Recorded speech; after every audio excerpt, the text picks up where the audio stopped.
That's a good question. No.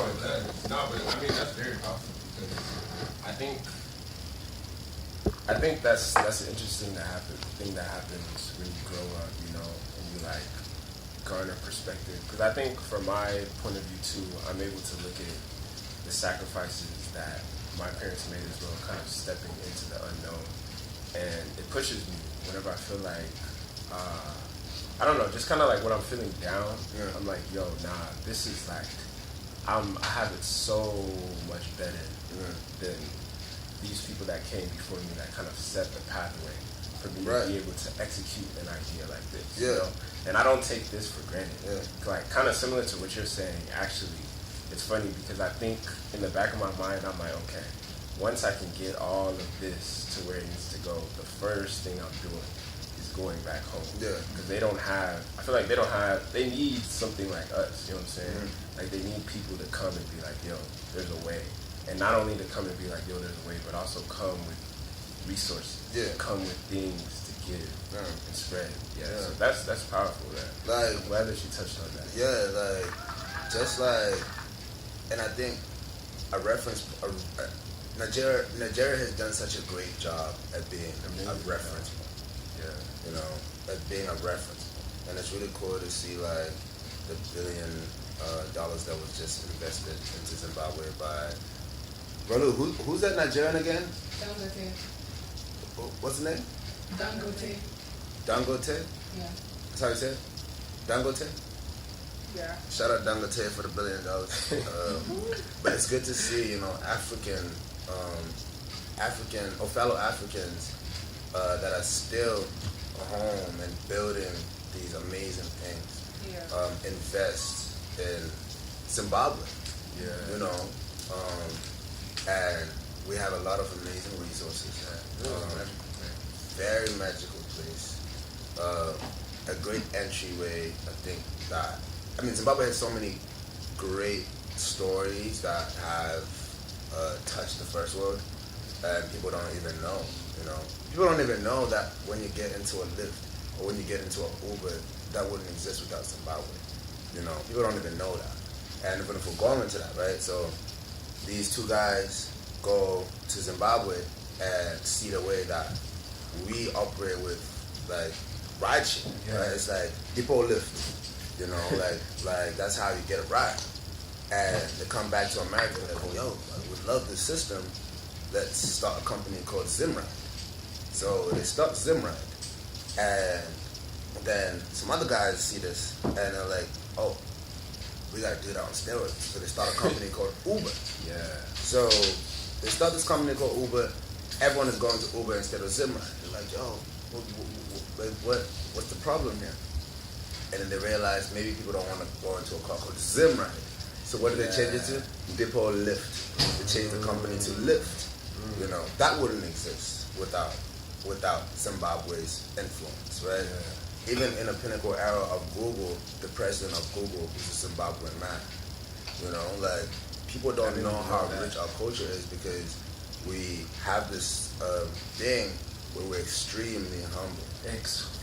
But if it's one thing I learned from Nigerians, you're very, very That's like a thing. Something, but I feel like alongside that though, something that I really appreciate about Zimbabweans, I feel like we're very sure of ourselves. You know, but no matter what's from going a on. deep-rooted place, like not from like an ego place, but like a deep-rooted, just self-assurance. And that's why like most Zimbabweans I meet are like happy people. Right. You know? Like, there's just this joy. No matter what's going on in life. No matter what's going on in life. You know? Like Zimbabweans will find something to smile about, even in the rain. You know? And I think that is a beautiful trait that that we can't somehow shake off. But it's infectious to the people that are around us. You know? And being that beam of light is great in a room. Being that beam of light. So let's think about the sun, for example, right? Like, being that beam of light is much better in a huge room than just a small room that is dim. You know, like, and as Zimbabwe, I do think that we need to be what we are, which is that beam of light, and that beam of light extends far further than our borders, and our borders are so limiting in the sense of our borders are so limiting in the sense of like people knowing how far our light extends, but in terms of how far our light has extended without credit, it's gone so far. Yeah. Even if we're looking at like the early adaptations of decentralized currency, before crypto was a thing, Zimbabwe had a credit note, which was a form of decentralized currency. And even my business partner in Social Crucifixion, he learned about Bitcoin from his Zimbabwean fellow, early on. And shout out Kutz, good job on securing Bitcoin early. But we have our hands in all these different things, but at the end of the day, the champions become the products and the people that are maybe shipping out these products or ideas, rather than our actual people. Yeah. So to that point that you were saying earlier on, I think it is time that our nation has champions. Yeah. Bob Marley is one of like the most spiritually articulate person in a way where he would be able to articulate a broader message through his sonics, but be able to translate it so that it's understandable to the masses. Bob Marley had such an affection for Zimbabwe and such an attachment for Zimbabwe, like even to a point where I know you probably hear the story. My mom and dad talk about when he actually came. Everybody was there. Yeah. Everyone has like a perspective of course. When he came. Yeah. Of course. Even if you weren't alive yet, you felt that influence of like Zimbabwe is one of the promised lands, It's one of the promised lands. And I know that the Mugabe was an all-round a person of positive influence, but he stripped our country from hands that it didn't belong, Yeah. And when you hear those stories from older people, it's really like he stripped it away from hands it didn't belong in, and then continued to shake hands with dirty hands, and allowed that to taint and dirty his hand. Shout out hand sanitizer. Shout out Monica hand sanitizer. Not hand sanitizer in the You middle. got hand sanitizer spirit, my man. In the middle of the Wait, but actually, I do wanna know before we go too deep into that. I wanna understand because you were in New Zealand, right? And just like putting the pieces of your story together, right? So like your lyrics, your sound, it's very raw and it's very like emotionally vivid, And you made an album called Social Crucifixion, and from what I've seen, you're an artist that does things that are very intentional, And I was just reading about like some things that, just like some things that you were talking about, and you said something that stood out to me. You said I'd rather be black in America than black in New Zealand. So I want to understand what was it about this New Zealand experience that was able to bring apart something with a name as powerful as Social Crucifixion. Because that's not a joke. No. That's like serious, and I want to get your perspective on that firsthand. Yeah. So, I mean, let's go to the statistics, right? There's less than 1% black people in New Zealand. 1% total clumped in with Middle Eastern and South American people. And New Zealand is a smaller population, and they have the indigenous people and all of that, but the experience is different. And imagine putting a kid from a place like Zimbabwe where my surrounding is people that look like, to when I look in the mirror, I see someone that looks like. Sure, when around my friends, when around my family, people that look like, I'm the majority, right? And then, boom, stripped away from that into a culture where, firstly, I have to understand, I have to learn English to be able to even have a form of communication that is understandable to those around in this new culture. And which goes to an interesting story too, where it's like, we ask about where I realized that art was a means of something I don't play about, you know. When I didn't understand something or when I wanted to say something when I was a musician, I would draw it, you know. Because it was always art that showed me the path, that showed me. Like you didn't have the words to articulate it, you would draw it out. I would draw it out, you know. So it's like, I learned then that art is the universal language. So, you know, being in this place, I always had quiet resentment for the place. I had friends, I have friends that I still hold dear to my heart from that place, but it was not only an external culture clash, but now internal, where my new mirror and my new surrounding became the TV, you know. I'll see Lil Wayne, I'll see Soulja Boy, I'm like, they look like me. Or I'll see like Jimi Hendrix when I go back and turn on the TV, you know, like at like 1 a.m. because I can't sleep or whatever, and the music station was called C4. And, you know, it's the only time I got to see black being embraced. Yeah. And ironically, the channel being called C4, you know, I ended up seeing for myself the implications of what that means, you know. And I moved early, you know. Once again, I realized early that art was the bridge, you know, like to many things. So, wait, did you start doing music in New Zealand? Yeah. You started recording. Okay. Yeah. And going back in your discography, like most of your early albums, Social Crucifixion, was that done in New Zealand or this is no, in America? Like I've lived about 10 careers in music.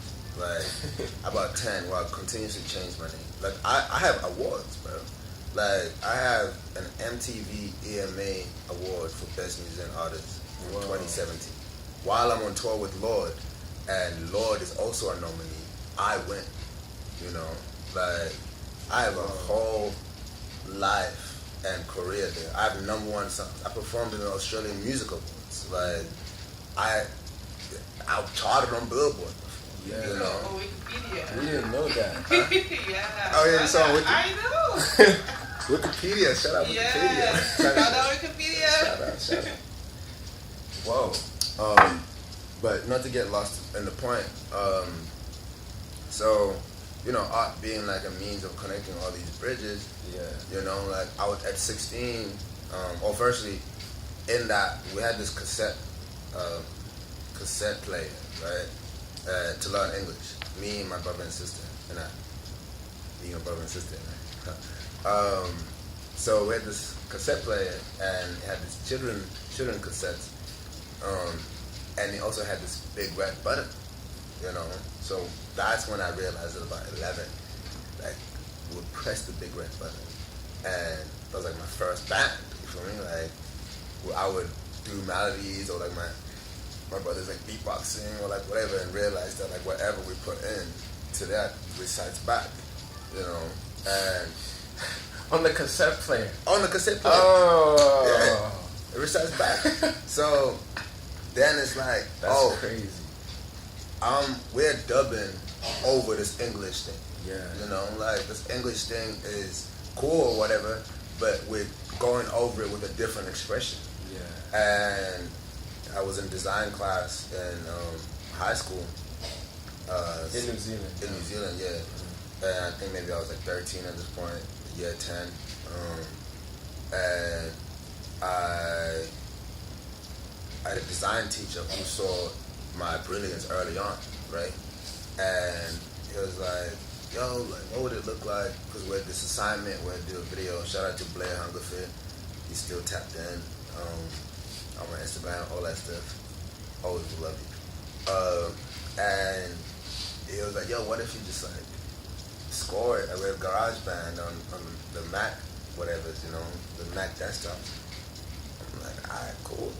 So then I made my first song, and the song was called 10 HBO. And when you said Yeah, score, I you produced produced it. it I too. produced it. I produced it. Wow, so that was your first time interacting with music studio software besides the cassette. No, I had been on Fruity Loops in the Jerking era. I like see. When maybe I was like 12, like maybe just before that. But just trying to playing make around. drum beats, yeah. Yeah. But this was like, oh whoa, like I can, you know, coordinate the chords, coordinate the whatever. So naturally, I was just like then from there, him being like the one that believed in me the most, like he was one of like the different, I guess, culture mentors, first mentors that I had. You know, like I was really good at school, but I didn't really like that environment. It always depend on my teacher. Yeah. Even though like I was excelling, you know, my English teacher, my design teacher, my mathematics teacher, they are the ones that gave me that outlet. You know, if I didn't want to be in another class, I'd just go to one of their classes or whatever, you know, and they're always like back for me. So fast forward a little bit, I get like I get like a business award and a design award at high school, right? Like, doesn't make sense to everybody else, but it makes sense to me. Even though like might not be showing up in class, I'm still doing the work, you know. So that happens, and I'm still chipping away at music. But music is like my little thing that I'm posting on the internet, figuring out whatever. And I think it was about 2011 when I do this one thing that's posted to YouTube, and people start seeing it. You produced this track and performed it as well as this track you're talking about in 2011? I don't think I produced it. I think I just found it to be on YouTube. Right? Yeah. But this is when like YouTube still had most viewed video today, or like most viewed music or whatever. Like you had these like chart things, geolock to a certain place. So people started seeing that and whatever. But the song was obviously like terrible. I'm a kid, you know. But my economics teacher was like, thought it was the funniest thing, you know. Black kid raps, you know. So he was like, oh, if everybody is good today in class, I'm gonna play his song so we could all have a laugh. Oh. You know how they say like, Oh man. chips on your shoulder don't make chips in your pocket or whatever. But what's these chips fall into my pocket? You know, that's always been my mentality, right? It's like, all right, cool, laugh. At least you still feel the joy, but you won't be laughing when I get to where I'm gonna go. So I always had this resentment for that place, right? So at 16, I started putting out like more records. Now it's picking up. Now I'm getting played on C4. You know, now people are like, oh wait, like this kid might be like onto something, right? Yeah. At like 17, I get this opportunity with Red Bull. Wait, so how many years in is this of you making music? Now, to from the point where it starts to the point where it's like, okay, now I'm good. Because there's always that in between. Like, people don't see that. Right. Like, there's when you start and there's a point where you're like, okay, now I'm consistently making good songs. How long was that? Like, how many years? Like, at this point you're talking about when you're on C4, how many years have you been recording? I've been like doing stuff for fun. Yeah. You know, Yeah. like playing around. Once again, like using it as an outlet to make friends outside of this place. Yeah. You know, and once again, like my mirror being the screen. Yeah. You know, so I think it would have been like when I was maybe 15, when I was like, cool, but I have a voice. You know, I have a voice, and I am going to figure it out. And like once again, like at that 16, 17, that's when I was like, oh, yeah, I'm good. I'm good. I'm good. You know, I'm good. Wait, you know what's also crazy? You actually unlocked a memory in my brain that I forgot that I had. Let's hear it. The first time that I ever recorded, I remember I had a little like cassette type thing. Yeah. And I would just record myself singing Michael Jackson songs. And then I would play it back and I was like, yo, I can sing. Yeah. But I didn't think anything of it. Yeah. I just had the cassette. I forgot that Yeah. that ever happened. Yeah. When you talked about that, I remember, man, I had the same thing. I was Right. like, when songs would come on the radio or my dad would play songs I liked, I would just have the little thing that I would record. Right. Song. No, that's Listen to it. that's another artist that really touched the bubble. You know, Yeah. like Michael. Like, Oh, yeah. even if you couldn't understand the word he was saying, like you could understand. Yeah. Like that nigga said, Feeling. like what? You You feel it, though. feel it. You feel Yeah, it. you know this is something different. You that's feel going it. on. You feel it, man. And at first, like the songs that were starting to pick up in New Zealand, like I was rapping, you know, and I was rapping on electronic music, you know, and I end up working with Red Bull. That I have to call my parents to fly me out to the city called Auckland, where the headquarters was at that point in time. Shout out Dan Woolston.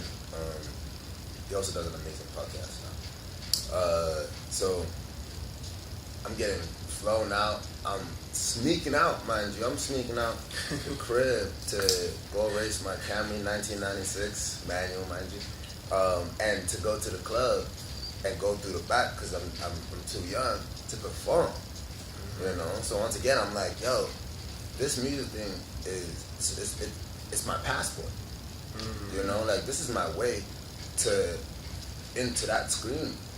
You know, like into where I'm seen, into where I don't want to say like understood, but where like seen. You know, where I'm felt, Yeah. where I'm heard. Into that screen. Yeah. So in that, I remember all these opportunities coming, but also like I remember being like just throwing shit out. You know, like I remember when I got my first like festival booking, like 17 or something. This notorious festival in New Zealand called Rhythm and Vibes, and I remember them asking me like how much money I wanted. And I said how much money I wanted. Like I said how much money I wanted, and they gave me close to that, you know. And I remember like the elders that were doing hip hop there, as I was like the new kid that were performing there as well. I was like, yo, how much are y'all getting paid? And they're like, well, we don't talk about that. Like, why would you talk about like why would you talk about that? And I'm just like, I don't know, like. I just want to. I'm new. Like, I want to understand the range. Yeah, like let me know. You know, one thing about me, I'm not like I ask a lot of questions. You know, like I'm curious about life, and that's what leads me to be creative about life. And I remember one of them, like the main guy at the time, right? Like and shout out Razor Visa. I remember him saying the price, and I was like, huh? Really? Oh wow! Because I'm getting paid this. Like, what? Wait, were you getting more than him? Way more, Bro. all because I asked. But you have to ask, yeah. All because I asked. Bro, that's something my dad drilled into my head. Yeah. You cannot Yeah. be afraid to ask. Exactly. What is it? What's that thing that the Bible says about like closed mouths don't get fed. closed mouths? Yeah, closed mouths don't get fed. You know, like they don't. You know, like so. Yeah, for sure. I'm gonna talk my What? shit. You know. Like, Did you tell them what you were getting? Or you were like, I did. low? And they were like, no, you're not. They didn't believe me. And I was like, yeah, this is what I'm getting, you know? And I remember being at that festival and like being drunk for the first time and like having all these like 18-year-old experiences, you know, like, and meeting Danny Brown, having him laugh at me, and I was like, this is how I want to be laughed at, not like the way that I was laughed at in class, you know, by a white man, who knows nothing about where I'm from, you know, like, it's a different type of giggle. So, anyway, fast forward a little bit. I think 19. I go to Australia. Yeah, I think 19. I go to Australia to work with the electronic duo called Hermity, right? They find me, do Red Bull and all this stuff. And go to the studio. They wanted me to do this song called "Through the Roof," do a record, and cut it quick and all this stuff. So they're like, you know, we have, I think, 2 more days left. So I asked them to play me the album. They play it. This one song which was still a demo called "The Buzz," and I'm like, yo, I'm not leaving Australia until I'm on that song. Until I'm on that song.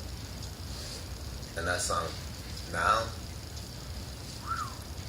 all the way up. Like, that song has hundreds of millions of plays. Like, y'all go on Spotify, type up Hermitude, Young Tops, The Buzz, you know, hundreds of millions of plays. And this was your first era of artistry. No, at this point, this is like my second era. Your second era. This is like after the Red Bull. This is like, in this moment, I had taken a hiatus to figure out my sound, you know, because at this point, I'm like, yo, I've got this tool. I have all the colors. I have the canvases. I have the vision.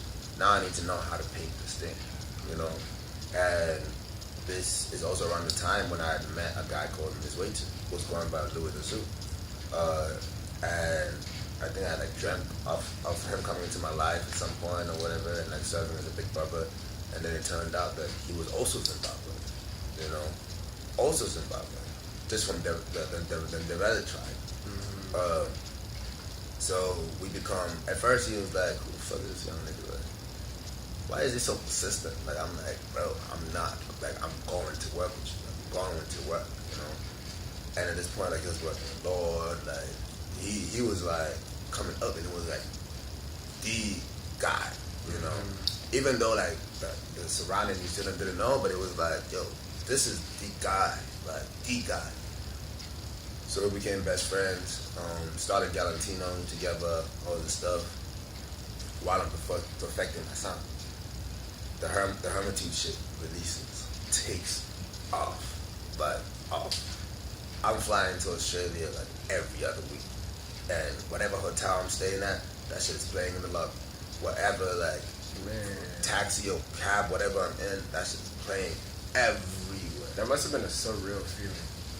It felt like, once again, because the screen was my mirror, it felt right.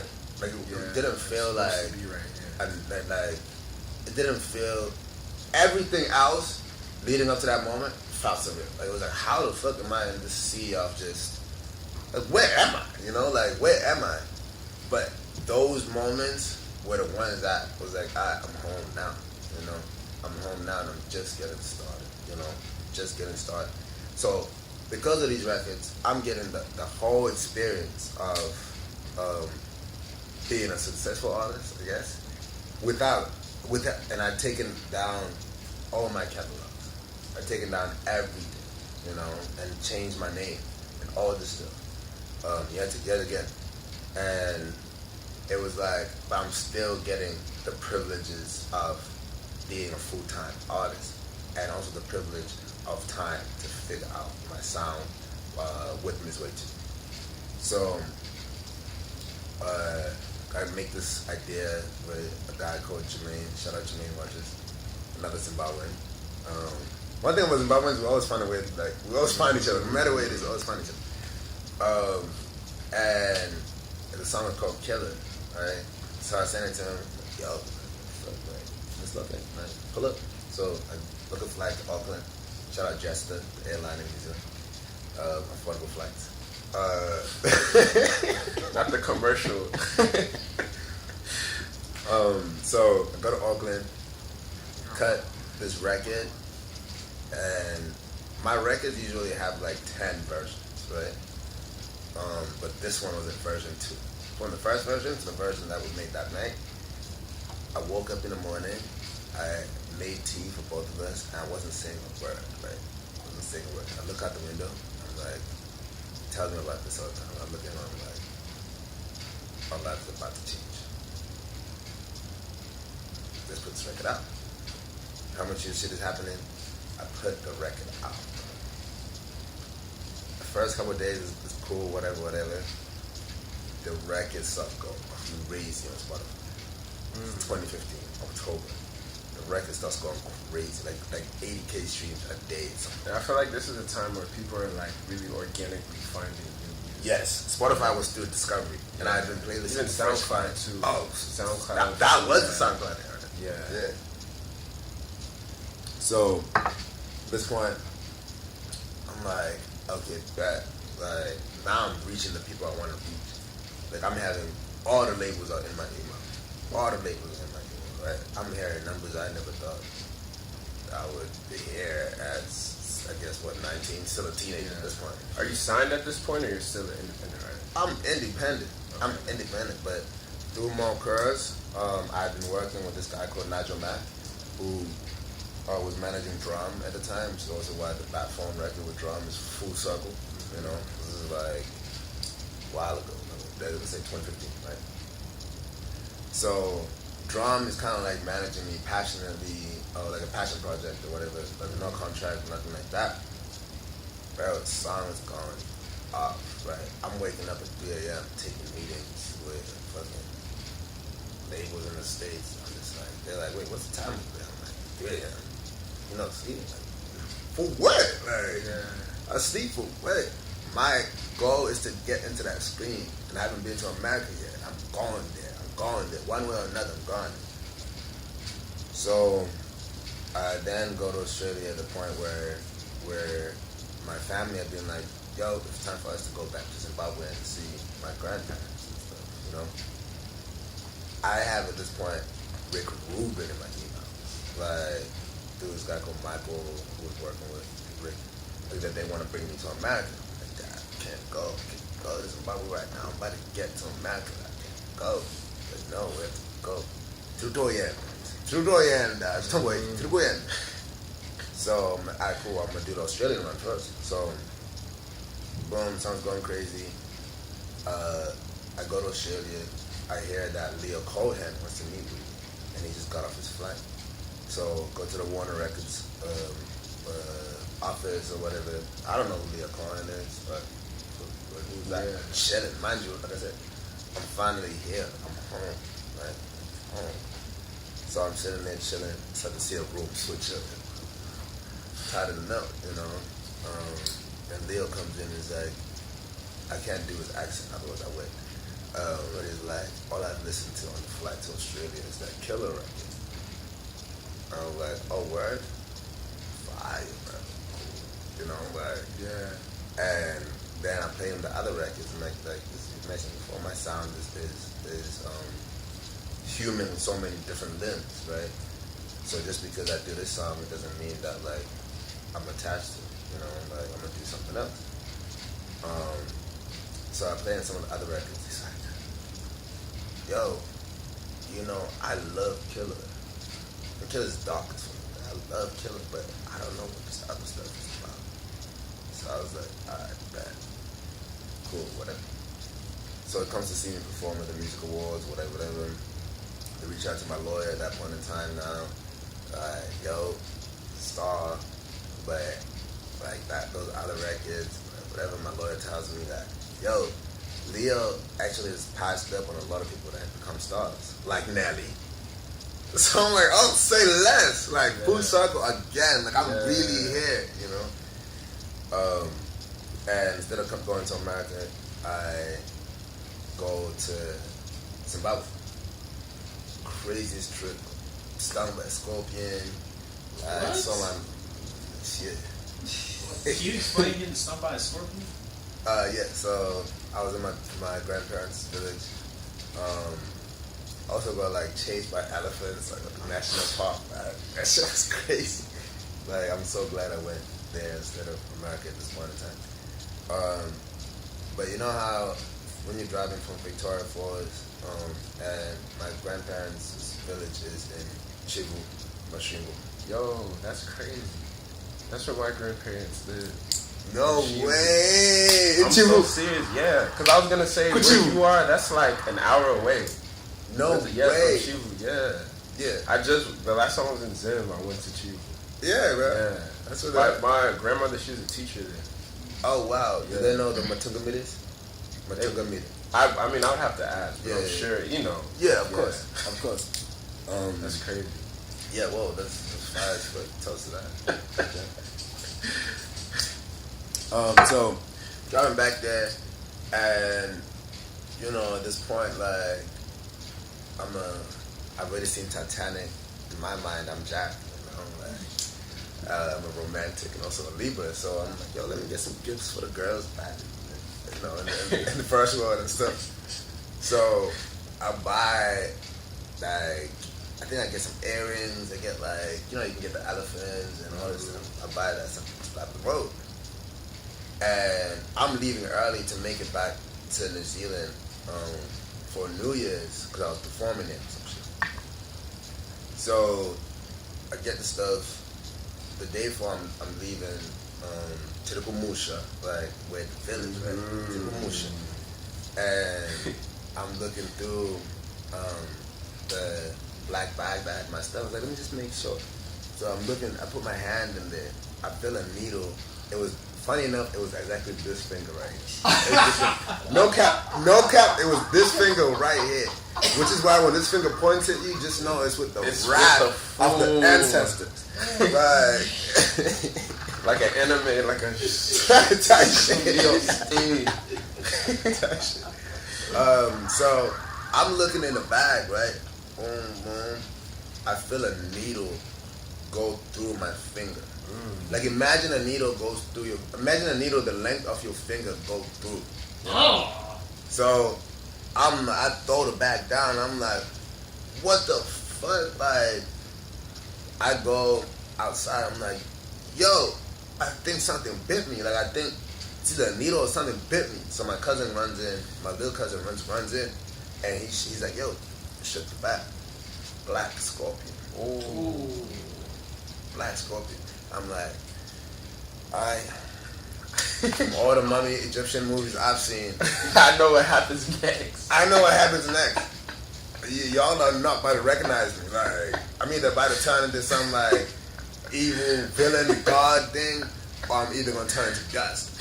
So I go outside, right? Again, I'm like, yo, like I'm making a scene. My uncle was like, yo, just take that leaf over there, and rub it on you. Like what?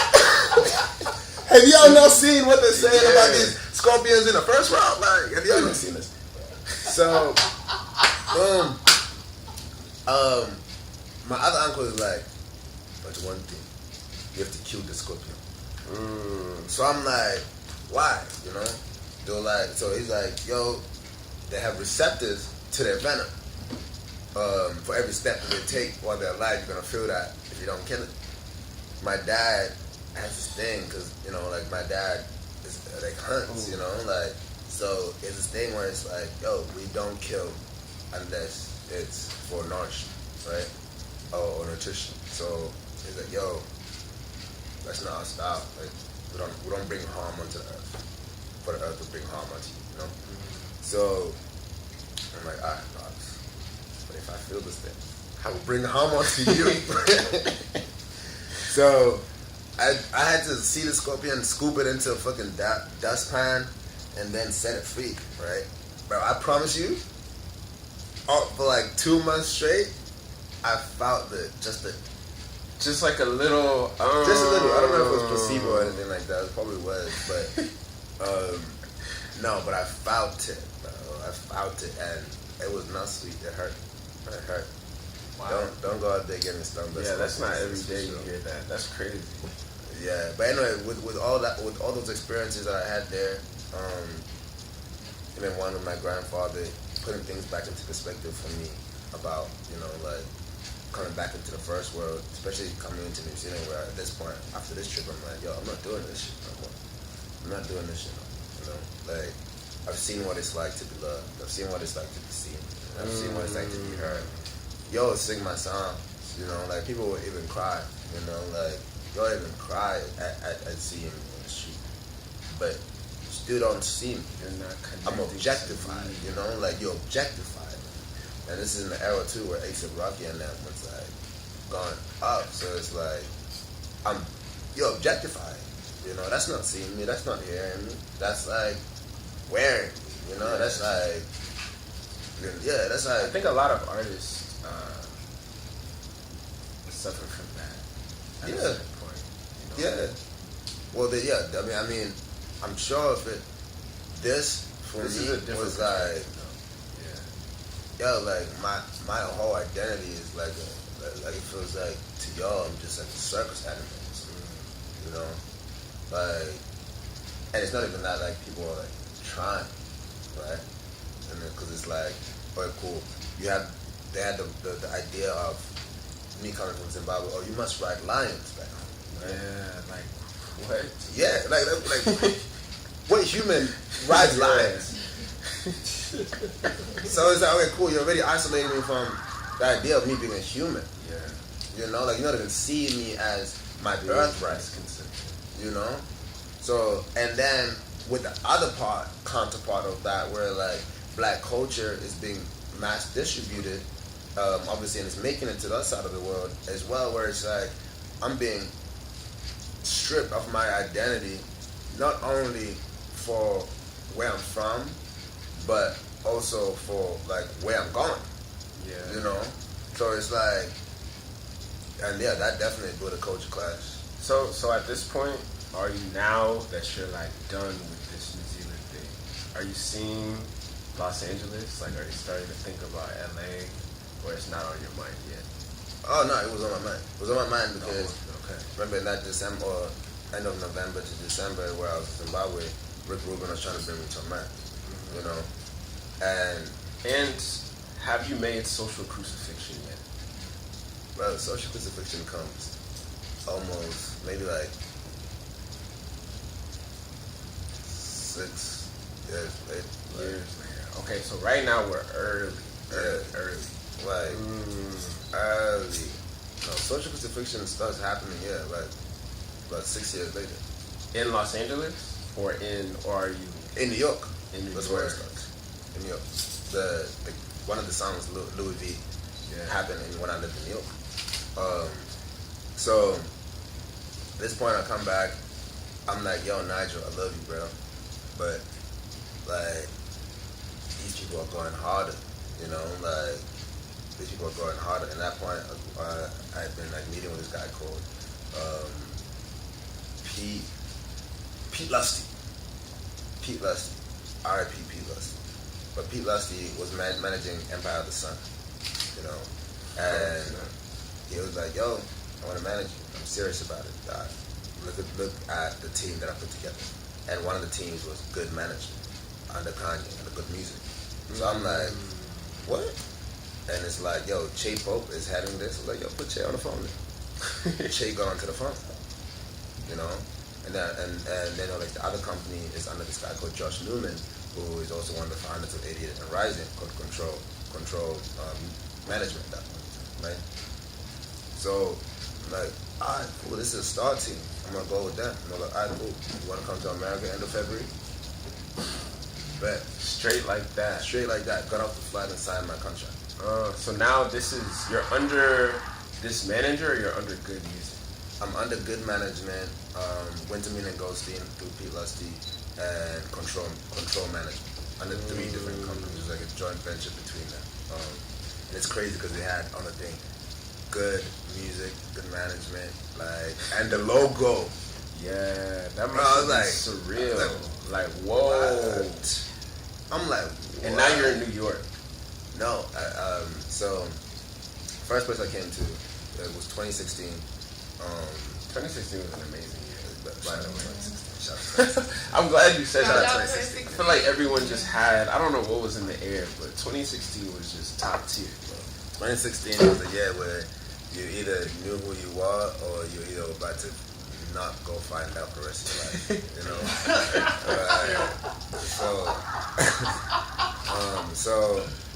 Get off the flight. We're probably gonna have to do a part 2 of this one day, but like, I get off the flight, I go to the offices where Good and Control were at, right? It's on Sunset. Blacked out. It's awesome building. There's this guy who's like working under Che Pope. His name is Ty Bison, and shout out Ty and all his successes. And he was like, "Yo, I want you to meet this kid." Right? It's 2016 March. Who's the kid? He's like, "Yo, I think you and this kid will get along." Right? Who's the kid? Brent Fayez. So that becomes the nigga I'm running around the city with, getting into. Yeah. Wait, what city are you in? I'm in LA. You're in LA now. I'm around here. Shout out to but yeah, bro, so I'm getting this experience, and then I have to go back to New Zealand, right? Like, after like a month or two, I have to go back to New Zealand. And bro, I was just impressed. I'm like, what? They're like, yeah, ooh, did the demo, and I met crazy people, you know, like people that I'd seen in my reflection on the TV, you know. I'm like, yo, this is, yeah, I'm like, crazy. Yeah, Google. Bro, like, And at this point, through that contract, is this how? Because I noticed that you actually modeled one of the movies, correct? You didn't model one of the movies. are you referring to the Virgil? Yeah, okay, that's what I'm thinking. Yeah. Because there was something that I saw you in that had like something different. But I think it was the Virgil. Yeah, that was an Australian magazine, correct? Yeah. So, I mean, it's a UK magazine. That had an Australian branch. Shout out Rossi Rolla, who is the editor of the Australian branch. Yeah, 10 magazine. Yeah, that's the magazine. You're on the cover. How was like what was that? Or was that just another like But that happened. So everything, all the stories that I've been telling have all been making to a question about social crucifixion. Yeah. Right. So the social crucifixion happened in 2020.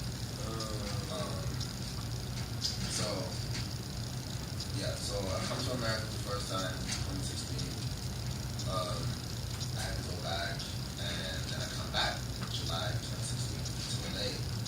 And then at the end of that year, I was doing a video. I was supposed to do the video first with JMP, but he was working on the XXXTentacion stuff at that point in time. So he's like, bro, like, something came up, whatever. But I had my crew in Vermont, and like, the flight to Vermont, and a 24-hour flight to New York.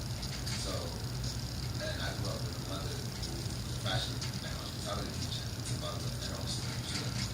So being in New York that one day alone and seeing just like the expression of creativity and how people wear that just generally, bottom line is just different, by the way.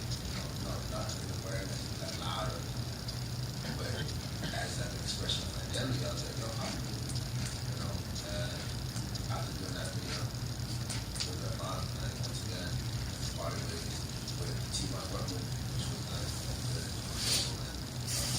mostly, and they didn't believe in me that I could get my visa, and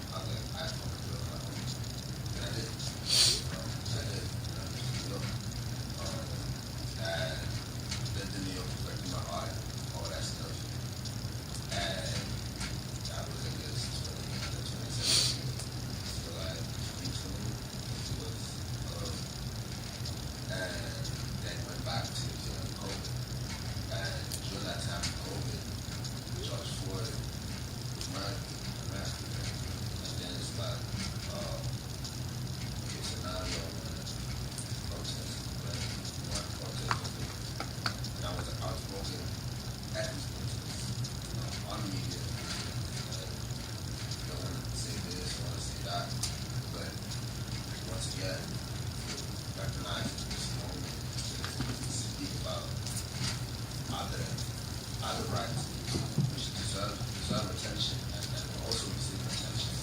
But black rights, once again, even in the moment of such an international revolution, like moment of silence, it was still like, oh, we know black people will go through this stuff, but let's speak about like the Maori people. Let's speak about the Polynesian. Let's speak about just everything besides black people. You know, and 1% of the last million is still black. You know, like we up there. So, you know, I'm getting like followed by me, Johnson. Like, imagine we're getting out here and dumb shit. But like, the police have their attention on us. You know, like, even like after one night where we together, like, in a band for the Black Lives Matter, into speech, whatever, like, get followed home by the police, you know, and it's like, now I'm getting these random beefs, with white people, with Maori people, I'm getting this all types of situations, and I won't go into like full story, that's right, it will be another hour or two, but it leads into, and also like what story kind of goes about that story now. So that thing that I fell in love with as the internet where I could see myself, I could see myself in that land, mirror and all that stuff, it leads into this thing where it becomes weaponized on my right? I'm running around in the streets and like having fun and like everyone's like, oh, it's bad. But it's still like stealing it. You know? So it gets weaponized. New Zealand tries to cancel.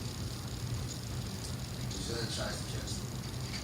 It wants to tries to cancel because like talking about historic numbers, like all and murders were like included in this, missing people, all this stuff, man. And at this point, I get people to find something.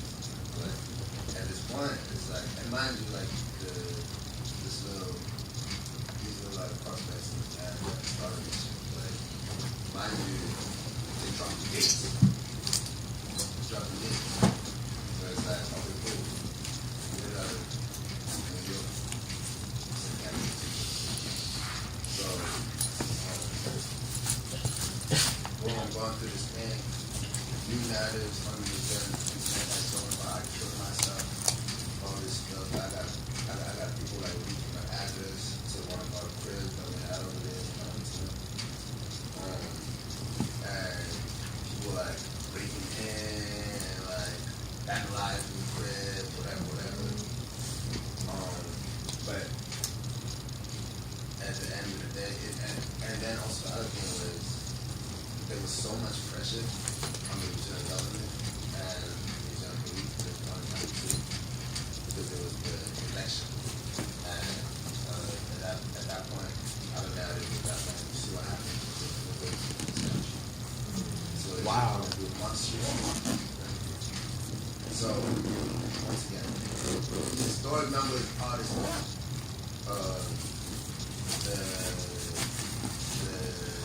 The head detective or whatever goes and does this announcement. Breaking news. We'll put a team of top detectives to investigate that.